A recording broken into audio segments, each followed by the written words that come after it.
بہت انٹرسٹنگ یہ اب آخری بات آ رہی ہے. آج بھی یہ مفاتی میں جہاں لکھی ہے نا مولا کی زیارتوں میں، یہ دوسری زیارت، اس کے اینڈ میں یہ پیراگراف ہوگا. ہمارا چوتھا امام ریگولر مسجد کوفہ کی زیارت کو جاتے تھے. آپ جب جائیں گے کربلا یا عراق ہے تو آپ کو مسجد کوفہ بھی لے جائیں گے اور وہاں اس کی فضیلت بتائیں گے. چوتھے امام مسجد کوفہ کہاں، مدینہ کہاں، چوتھے امام مدینے میں ریگولر آتے ہیں. دن کے وقت مسجد کوفہ میں عبادت کرتے ہیں، آدھی رات کو مسجد کوفہ سے نکل کے نجف جاتے ہیں. اس وقت تک مولا کی قبر چھپی ہوئی تھی. ہارون رشید شکار کر رہا ہے، کتے رک گئے، وہ واقعہ بہت بات کا، چھٹے امام کے زمانے کا. تو یہ تو چوتھے امام ہے، کسی کو نہیں پتا تھا سوائے خاندان کے قریبی افراد کے. تو آدھی رات کے بعد چوتھا امام، پرانے زمانے کی آدھی رات کا مطلب یہ ہے کہ قبرستان کا سناٹا. وہ نکلتے ہیں، کوفے سے نجف جاتے ہیں، جہاں پہ امام اپنی سواری باندھتے ہیں. آج بھی وہ جگہ نجف میں موجود ہے. اب تو بہت شاندار صفائی یمانی کا جو روضہ بنایا اس کے بالکل برابر مقام زین العابدین، جہاں پہ امام سواری کا جانور باندھتے ہیں. یہ ساری زیارتیں ہیں جو کچھ لوگ مس کرتے ہیں. خیر، اور پھر دادا کی قبر پہ حاضری دیتے ہیں اور زیارت امین اللہ پڑھتے ہیں. اچھا، اب سنیے آخری جملے. ابو حمزہ صومالی بہت اہم ایک راوی ہیں، یعنی اس سے اندازہ کریں معصوم کی حدیث ہے جو سلمان فارسی کا اسٹیٹس رسول اللہ کے پاس ہے اور مالک اشتر کا اسٹیٹس مولا کائنات کے پاس ہے اور حبیب ابن مظاہر کا اسٹیٹس مولا حسین کے پاس ہے. وہ ابو حمزہ صومالی کا اسٹیٹس میرے بابا چوتھے امام کے پاس تھا. یہ پانچویں امام کی حدیث. بہت عظیم صحابی، یعنی اپنے زمانے کے سلمان. جب یہ پہلی بار چوتھے امام سے ملے، یہ کوفے والے تو مسجد کوفہ میں ملے اور اتنا امپریس ہوئے. امام کا چہرہ دیکھا، امام کی تلاوت سنی، امام کی نماز دیکھی، امام سے دو باتیں کی. امام کے آگے سجدے میں گر گئے. امام نے کہا خبردار، غیر خدا کو سجدہ نہ کرنا، مجھے سجدہ کرنا حرام ہے، پیشانی اٹھاؤ، سجدہ صرف اللہ کو ہوتا. تو یہ جو رواج کہیں کہیں بحث ہوتی ہے کہ سجدہ غیر خدا کو ہو سکتا ہے کہ نہیں ہو سکتا. مجتہدین کا فتویٰ سن لیجئے کہ کربلا اور نجف جا کے جو لوگ سجدہ کرتے ہیں اگر وہ اللہ کے شکرانے کے لیے تو سب سے بڑی عبادت کر رہے ہیں، اور اگر خود معصوم کے لیے تو غلط ہے. لیکن اس کے دل کو کون جانتا ہے؟ جو فتویٰ لگائے وہی جانتا ہے. اس لیے ہمیں حق نہیں ہے فتویٰ لگانے کا انلیس یہ کہ وہ اوپنلی کہہ دے. تو یہ ابو حمزہ صومالی کی حدیث تھی. چوتھے امام نے ڈانٹ کے اٹھا دیا.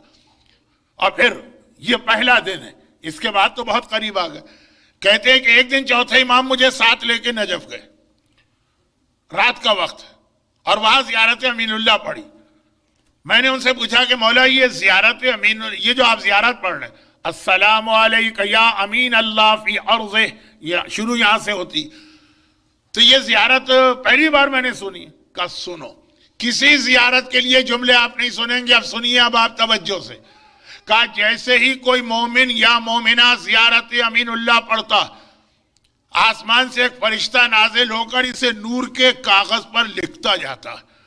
ان کے علم ہے کیا وہ لکھنے کی ضرورت ہے؟ نہیں، لکھتا جاتا. اگر ایک وقت میں نجف میں 1500 آدمی زیارت امین اللہ پڑھ رہے، ہر انڈیویجول کے لیے الگ الگ فرشتہ اتر رہا، نور کے کاغذ پہ اس زیارت کو لکھ رہا. اس کے بعد اس زیارت کو پہلے زمانے کا جو کاغذ ہوتا تھا اس کو رول کرتا، رول کر کے 7ویں آسمان پہ جاتا. 7ویں آسمان پہ جا کے یہ لکھی ہوئی نور کی زیارت رسول خدا کے حوالے کرتا ہے. رسول اس پر اپنی مہر لگاتے ہیں، وہ سیل بند ہو گئی اور اپنے سامنے رکھوا لیتے ہیں. میں نے پہلی بار تو نہیں لیکن اس ایام اعظم میں ابھی سین حوزے میں پڑھی اور بہت وہاں پہ پڑھے لکھے لوگ تھے، تو میں نے سوچا بعد مجلس کوئی مذاق اڑائے گا کہ مولانا چوتھے امام سے آج تک کتنے لوگوں نے زیارت امین اللہ پڑھی ہے، تو یہ اتنا رول ہو کے سب رسول اللہ کے پاس رکھیں. لیکن وہاں تو لوگوں نے اتنا اس کو اپریشیٹ کیا. کیوں؟